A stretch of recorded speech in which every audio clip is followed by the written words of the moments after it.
The British Thoroughbred Retraining Centre needs help, and it's our duty as lovers of the sport to support charities like the BTRC. This means that thoroughbreds will get the continued love and care after their racing careers have finished by finding them suitable homes. Before we find out more about the charity, let's meet some of the BTRC residents. Hannah, welcome to the naughtiest resident in the entire yard. This is Washbear, and she's the BTRC mascot, and this is Maddie. And yeah, Washbear comes to some of the race courses with us, and Washbear is actually from the World Horse Welfare, I should say. And yeah, but she's so naughty. You can wash all the thoroughbreds for open day in no time at all, and she needs about 5 people to encourage her to get washed. We have a photograph, Hannah. We're going to forward Hannah the photograph of this. So why do you call Washbear?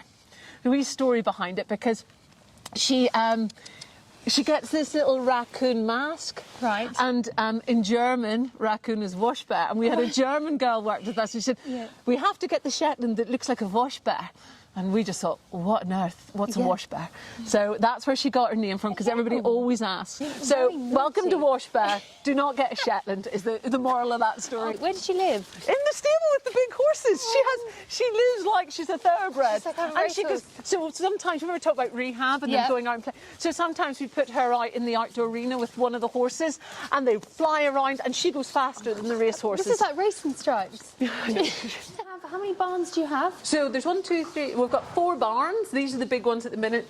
We have the veterinary barn, the rehab barn. We've 2 yards in retraining.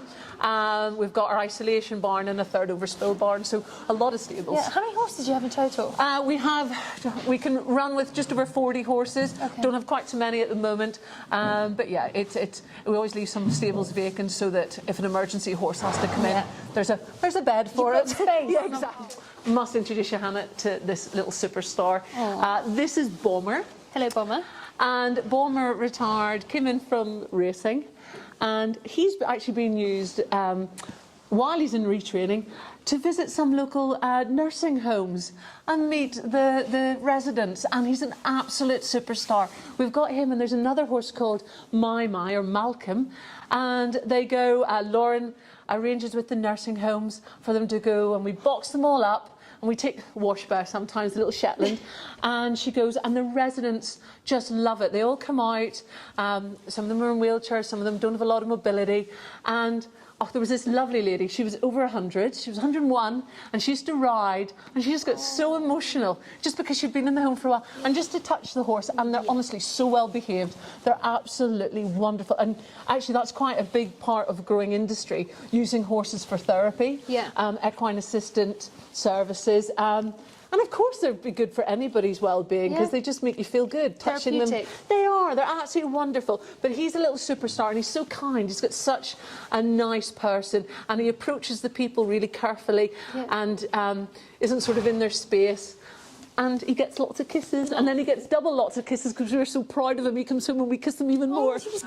We have another member of the team that looks after all the rehoming, because we've got hundreds of horses out on loan, and so we still have to keep an eye on them. We do regular checks, and it's also a community. It's lovely to know what the horses have been doing once they get rehomed. Some are just a happy hacker, others are out just enjoying life, competing, and it's just really nice to see the variation.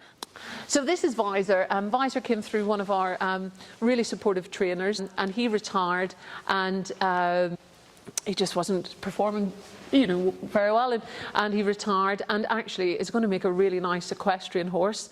So he's been very straightforward in his retraining.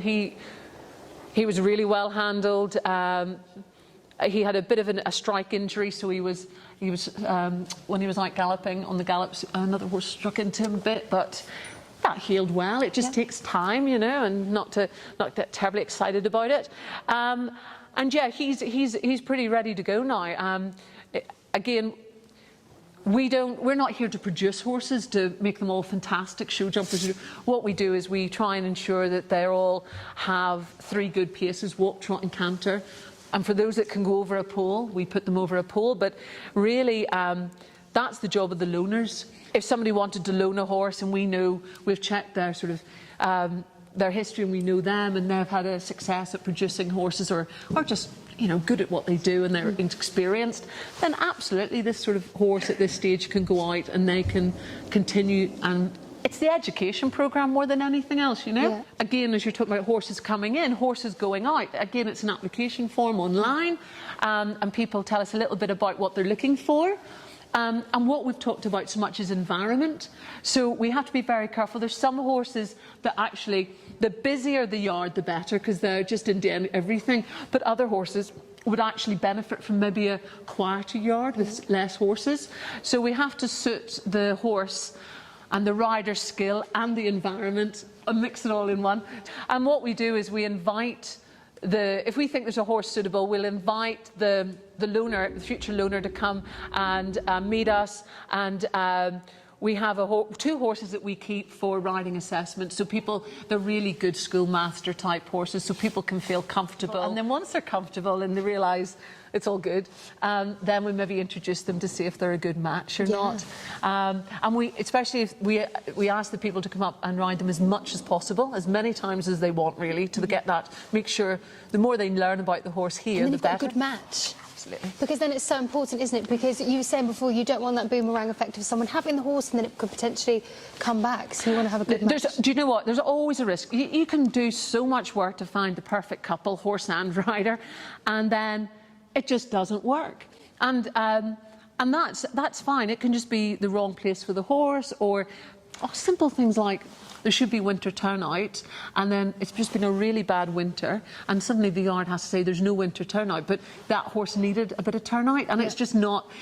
So we have to work with the loaners, but in the odd occasion, and sometimes it's loaners have got, you know, with COVID, people have lost jobs, and you know, everything's getting a bit tight, and sometimes the horses, they love the horse, but they can't continue to keep it. Yeah. And then at least the horse is at home, it comes back to us, we reassess it, and perhaps what went out as a competitive horse the first time, we reassess it and go, do you know what, a slower pace of life?